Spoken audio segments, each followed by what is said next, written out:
Where to find the best sites. Media playback software. Hello. So you want to know more about how to change a control panel size in Xine?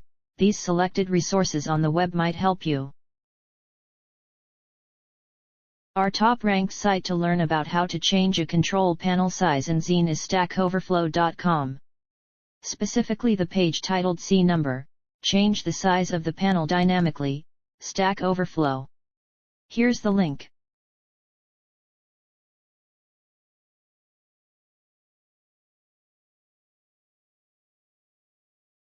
Try also our second-ranked site www.vistax64.com, especially the page Change Font Size in Control Panel folder, Vista Support. This is the link.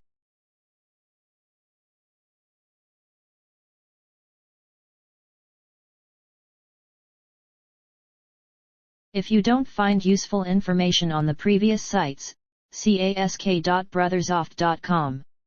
The web page How to Change a Control Panel Size in Xine, AC3 Filter Q&A. Here's the link.